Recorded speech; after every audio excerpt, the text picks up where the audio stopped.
আইন সম্পৰ্কে আমি সাধাৰণ লোকসকল কিমান জ্ঞাত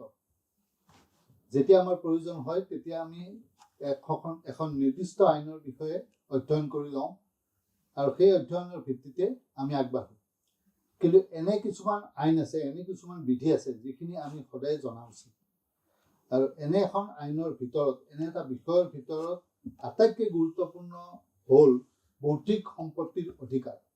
যাক ইণ্টেলেকচুৱেল প্ৰপাৰ্টি ৰাইটছ বুলি কোৱা হৈছে আমাৰ এনে কিছুমান অধিকাৰ আছে আমি আমাৰ বহু লোকে এনে কিছুমান সৃষ্টি কৰি থৈ দিছে যে যুগমীয়া সৃষ্টিৰ জৰিয়তে আমাৰ দেশখন আমাৰ জাতিটো আমাৰ ৰাজ্যখন সমৃদ্ধ হৈ আছে কিন্তু সেই সৃষ্টিকৰ্মৰ ক্ষেত্ৰত যদি কোনোবাই অপৰাধ কৰে তেতিয়াহ'লে কি ধৰণৰ আইনী ব্যৱস্থা আছে আৰু সেই ব্যৱস্থাসমূহ জানিবলৈ আমি আজি ষ্টুডিঅ'লৈ আমন্ত্ৰণ জনাই আনিছোঁ এগৰাকী আইন বিশেষজ্ঞ তেখেত ডক্টৰ শৰ্মিষ্ঠা বৰুৱা তেখেতৰ পৰা আমি এই যিটো বৌদ্ধিক সম্পত্তিৰ অধিকাৰ সেই সম্পত্তিৰ অধিকাৰ সম্পৰ্কে আমি আজি জানিম ডক্টৰ বৰুৱা আপুনি এই যিটো বৌদ্ধিক সম্পত্তিৰ অধিকাৰ অতিকে গুৰুত্বপূৰ্ণ আৰু আমাৰ বহু লোকে মনৰ পৰা সৃজনীশীল মন সৃষ্টিকৰ্মৰ জৰিয়তে সমৃদ্ধ কৰি থৈ গৈছে আমাৰ জাতিটোক সমাজখনক এই ক্ষেত্ৰত যিবিলাক অপৰাধ বা আমাৰ কি কি অধিকাৰ আছে বা কোনোবাই যদি সেই অধিকাৰসমূহ খৰ্ব কৰিব বিচাৰে আমি কেনেধৰণে আইনী আশ্ৰয় ল'ব পাৰোঁ সেই বিষয়ে আমাৰ দৰ্শকসকলক অৱগত কৰা হয় একদম পোনপ্ৰথমে মানে ধন্যবাদ জ্ঞাপন কৰিছোঁ মোক ইয়ালৈ মাতি অনাৰ বাবে তো এতিয়া যি টপিক হয় আপোনাৰ বৌদ্ধিক সম্পত্তি অধিকাৰ মানে ইণ্টেলেকচুৱেল প্ৰপাৰ্টি ৰাইটছ সেইটো হ'ল আপোনাৰ ইণ্টেলেকচুৱেল মানে আপোনাৰ যি বুদ্ধিৰে মনৰে পৰা যিটো বস্তু আপোনাৰ মানে আপোনাৰ ক্ৰিয়েট কৰে মানে আপোনাৰ সৃজন কৰে ইণ্টেলেকচুৱেল প্ৰপাৰ্টি ৰাইটছৰ আণ্ডাৰত আচলতে কেইবাটাও কম্পনেণ্টছ আছে যেনেকৈ প্ৰথমটো হ'ল মানে আপোনাৰ পেটেণ্টছ যিবোৰ আপুনি মানে ধৰক যিবোৰ আমি ধৰক আপোনাৰ তাৰমানে বৈজ্ঞানিক ইনভেনশ্যনছ কৰোঁ ন চাইণ্টিফিক ইনভেনশ্যনছ সেইবিলাকৰ ওপৰত তাৰমানে ধৰক আপোনাৰ যোনজন ইনভেণ্টাৰ হয় তেওঁতো আপোনাৰ মানে ওৱান অফ দ্য ইন'ভেটাৰ্ছ চ' তেওঁ যে কৰিলে যে সেইটো বস্তু মানে আপোনাৰ মানে হেৰি আপোনাৰ ইনভেণ্ট যে কৰিলে আপোনাৰ সেইটোৰ ওপৰত তেওঁ যাতে মানে বেলেগ কোনোবাই মানে যাতে তেওঁৰ ৰাইটটোৰ ওপৰত যাতে দখল কৰি মানে এটা সুৰক্ষা দিব লাগিব গতিকে তাৰমানে তেওঁ হ'ল যে মানে I am the inventor of this particular product particular invention যিটো চাইণ্টিফিক সেইটো কাৰণে পেটেণ্টছৰ আপোনাৰ আইনখন আছে পেটেণ্ট যে আপোনাৰ যিবোৰ মানে আপোনাৰ গোটেই চাইণ্টিফিক যিবোৰ আপোনাৰ মানে ইনভেনশ্যনছ হয় গোটেইখিনি তাৰমানে প্ৰটেক্ট কৰে আৰু বিশেষকৈ ইনভেণ্টাৰজনক যাতে তেওঁৰ পৰা যাতে আনঅথৰাইজ পাৰ্মিশ্যন তাৰমানে একো ধৰণৰ পাৰ্মিশ্যন নোলোৱাকৈ কোনোবাই যাতে মিছ ইউজ নকৰে সেইটো কাৰণে এটা সুৰক্ষা প্ৰদান কৰে 25 বছৰলৈকে আপোনাৰ পেটেণ্টৰ টাৰ্ম থাকে আপোনাৰ ছেকেণ্ডটো হ'ল আপোনাৰ কপিৰাইট চাগে আপোনাৰ কপিৰাইটটো হ'ল যে আপোনালোকে শুনিছে চবেই কপিৰাইটটো হ'ল আপোনাৰ যিবোৰ আপোনাৰ ক্ৰিয়েটিভ আপোনাৰ কাম যেনেকৈ আপোনাৰ আৰ্টিষ্টিক আপোনাৰ লিটাৰেৰী ড্ৰামাটিক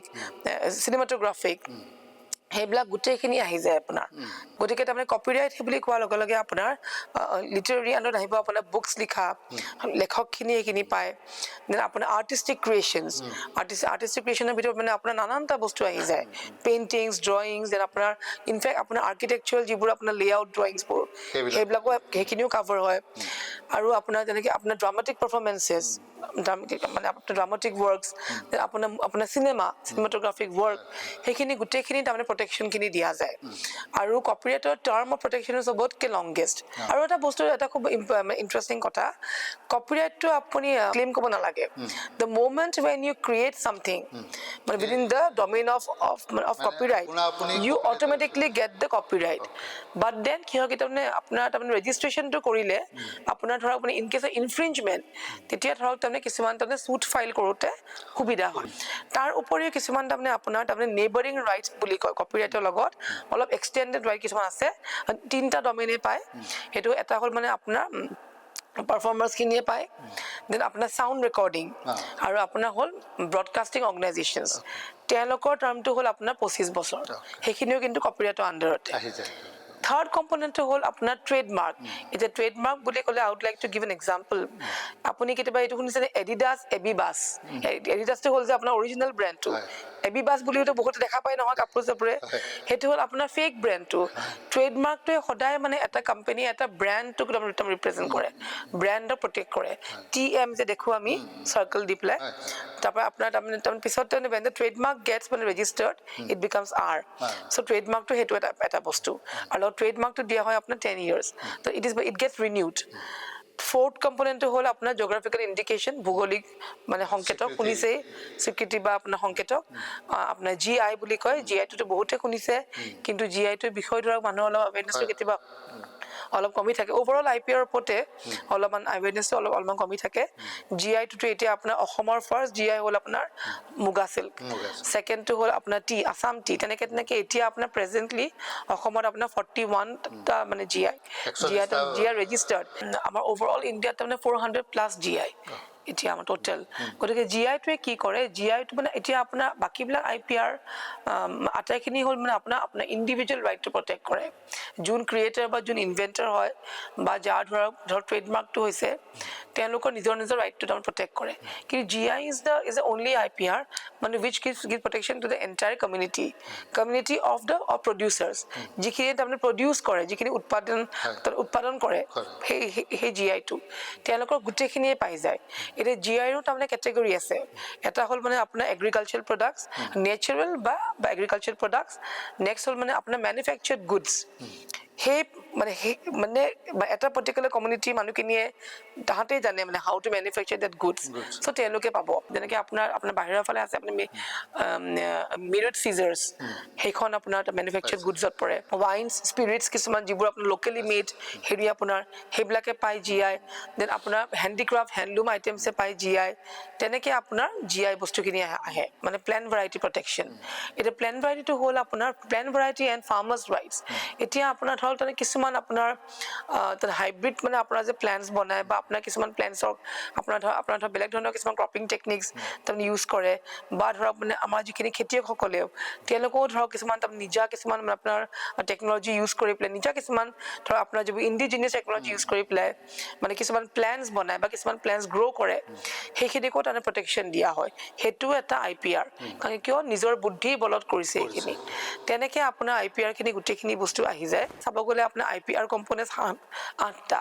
তাৰে পিছৰটো হ'ল মানে আপোনাৰ semi conductor integrated layout designs, layout circuit designs, যিখন আপোনাৰ তাৰমানে চাৰ্কিটখনৰ আপোনাৰ লেআউট ডিজাইনটো, সেইটোৰ ওপৰতো আপোনাৰ IP ৰাইটছ আছে। আৰু দেন আপোনাৰ হ'ল আপোনাৰ ট্ৰেড চিক্ৰেট প্ৰটেকশ্যন। ট্ৰেড চিক্ৰেটটো তাৰমানে ধৰক এতিয়া আপোনাৰ ডাইৰেক্ট মানে IPR সেইবুলি নকওঁ, বাট এক্সটেণ্ডেড মানে এটা মানে কম্পনেণ্ট। ট্ৰেড চিক্ৰেটটো হ'ল আপোনাৰ ধৰক আপোনাৰ যিকোনো অৰ্গেনাইজেশ্যন বা যিকোনো ইণ্ডিভিজুৱেল ট্ৰেডটো তাৰমানে প্ৰমোট কৰিবৰ কাৰণে চাম চিক্ৰেট ইনগ্ৰিডিয়েণ্টছ কিবা তেওঁ যদি আছে। ফৰ এক্সাম্পল আপোনাৰ KFCৰ যিটো আপোনাৰ ৰেচিপিটো, সেইটো আপোনাৰ হ'ল মানে one of the trade secret protection. আৰু ৱৰ্ল্ডৰ চবতকৈ বেষ্ট কেপ্ট মানে আপোনাৰ ট্ৰেড চিক্ৰেট হ'ল কোকোলাৰ ফৰ্মুলাটো। কোকোলাৰ ফৰ্মুলাটো আপোনাৰ ৱৰ্ল্ডৰ চবতকৈ অল্ডেষ্ট তাৰমানে ট্ৰেড চিক্ৰেট। আপোনাৰ ধৰক ট্ৰেড চিক্ৰেট আৰু আপোনাৰ আনডিছক্ল'জ ইনফৰ্মেশ্যন বা আপোনাৰ confidential information that which boost a business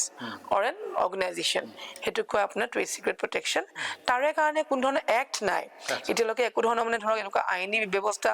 ধৰক একদম এক্ট হিচাপে অহা নাই। নন ডিছক্ল'জাৰ এগ্ৰিমেণ্টছ কিছুমান চাইন কৰি পেলাইও তাৰমানে ট্ৰেড চিক্ৰেটবিলাক বা আপোনাৰ কনফিডেঞ্চিয়েল ইনফৰ্মেশ্যন হয় সেইখিনি তাৰমানে সুৰক্ষা দিবলৈ পাৰে। আৰু আপোনাৰ ইণ্ডিয়ান কণ্ট্ৰেক্টছ এক্টৰ আণ্ডাৰতো আহে, বা যিবোৰ আপোনাৰ কনফিডেঞ্চিয়েল এগ্ৰিমেণ্টছবোৰ হয় সেইবোৰ আপোনাৰ ইণ্ডিয়ান কণ্ট্ৰেক্টছ এক্টৰ আণ্ডাৰত আহে। আৰু বাকীখিনি কম্পনেণ্টছৰ নিজা আইন আছে। কপিৰাইটৰ নিজাকে আইন আছে, GI নিজা আইন আছে, দেন আপোনাৰ ট্ৰেডমাৰ্কছৰ আইন আছে নিজা, দেন আপোনাৰ প্লেণ্ট ভেৰাইটিজ এণ্ড ফাৰ্মাৰ্ছ ৰাইটছৰ আইন আছে, আৰু আপোনাৰ ছেমি কণ্ডাক্টৰো আইন আছে, except for the trade secrets. সেই গোটেইখিনি আপোনাৰ IPR কম্পনেণ্ট। গতিকে এই যিবিলাক আমাৰ বৌদ্ধিক সম্পত্তিৰ যিবিলাক অধিকাৰ, সেই অধিকাৰবিলাক যথেষ্ট সুৰক্ষিত আচলতে। আৰু আমি যদি নিজে জানো যে আমি এটা সৃষ্টিকৰ্ম কৰিছোঁ, গতিকে আমি কি ধৰণে সুৰক্ষা বা আমাৰ কি কি অধিকাৰ আছে, আপোনাৰ এই বক্তব্যৰ পৰা আজি আমি নিশ্চয়কৈ গম পালোঁ যে বৌদ্ধিক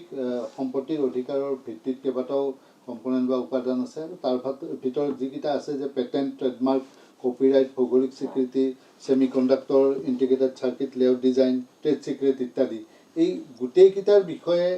তেখেতে আমাক সুন্দৰকৈ ব্যাখ্যা কৰিলে। আৰু তাৰ পৰা আমি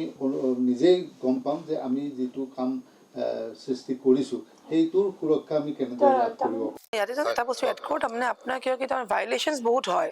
স্পেচিয়েলি কি ইন কপিৰাইট ডমেইন কপিৰাইটত তাৰমানে ভাইলেশ্যনছ বহুত হয় কাৰণ কি তাৰমানে বস্তুটো তাৰমানে আপোনাৰ ৰেজিষ্ট্ৰেশ্যনটো মেণ্ডেটৰী নহয় চ' গতিকে তাৰমানে কপিৰাইটতো ভাইলেশ্যনছ বহুত হয় চবতে মানে আপোনাৰ ট্ৰেডমাৰ্কতো দেখিব আপুনি তেনেকৈ আপোনাৰ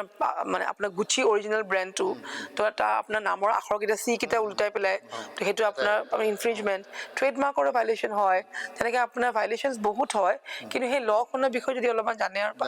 বা ধৰক অলপ যদি হাউ টু এপ্ৰ'চ বা ধৰক কি ষ্টেপ ল'ব পাৰি কিন্তু এই ৰেজিষ্ট্ৰেশ্যন বা পঞ্জীভুক্ত কৰি লোৱাটো প্ৰয়োজন নেকি মানে পঞ্জীভুক্ত কৰাটো আপোনাৰ খুবেই দৰকাৰী আটাইখিনি আইনৰ আণ্ডাৰত আছেই আটাইখিনি আপোনাৰ যিখিনি আই পি আৰ আণ্ডাৰত আছেই দিয়া তো গতিকে আৰু আপোনাৰ তাত কপিৰাইটৰ ক্ষেত্ৰতো আপোনাৰ দেখা যায় তাত ভাইলেশ্যনছ বহুত হয় যিহেতু কি আপোনাৰ মেণ্ডেটৰী নহয় কাৰণে চ' গতিকে কাৰণ কি কিয় তাত কপিৰাইটত যদি আপুনি কিবা এটা চিম্পল বস্তু ক্ৰিয়েট কৰে অৰিজিনেল প্ৰত্যেকখন আই পি আৰ কাৰণে এটা বস্তু কথা আছে that creation or that invention must be original originality must be there সেইটো বস্তু এটা সেইখিনিয়ে আপোনাৰ মেইন কথা মই আপোনাক ধন্যবাদ জনাইছোঁ এই কথাটো যে এটা অতিকে গুৰুত্বপূৰ্ণ কথা হ'ল ইণ্টেলেকচুৱেল প্ৰপাৰ্টি ৰাইটছ বা বৌদ্ধিক সম্পত্তিৰ অধিকাৰ সম্পৰ্কে আমি অৱগত হ'ব লাগে জ্ঞাত হ'ব লাগে আৰু এই বিষয়ে এই কাৰণেই যে আমি বহু কাম কৰি থাকোঁ দৈনন্দিন জীৱনত আমাৰ সৃষ্টি শিল্পীসকলকে ধৰি বা বিজ্ঞানীসকলেই হওক বা সকলোৱে হাতৰ কামেই হওক সকলোৱে কিবা নহয় কিবা এটা কামত আমি সৃষ্টি কৰিয়ে থাকোঁ কিন্তু আমাৰ সৃষ্টি কৰ্মসমূহৰ সুৰক্ষা আমি কেনেদৰে পাব পাৰোঁ বা সেই সৃষ্টি কৰ্মসমূহ আমাৰ কামসমূহ অন্যই লৈ গৈ যদি তেওঁলোকৰ বুলি নিজে দাবী কৰে সেই সুৰক্ষাটো আমি কেনেদৰে পাম তাৰ বিষয়ে তেখেতে আমাক ক'লে আৰু তাত পঞ্জীভুক্ত নিজৰ কামটো পঞ্জীভুক্ত কৰাটো অতিকে প্ৰয়োজন তেতিয়াহ'লে আইনৰ আওতাত আহিবলৈ সহজ হৈ পৰে মই ধন্যবাদ জনাইছোঁ আৰু দৰ্শকসকলকো ধন্যবাদ জনাই আমাৰ এই অনুষ্ঠান ইমানতে সামৰণি মাৰিছোঁ ধন্যবাদ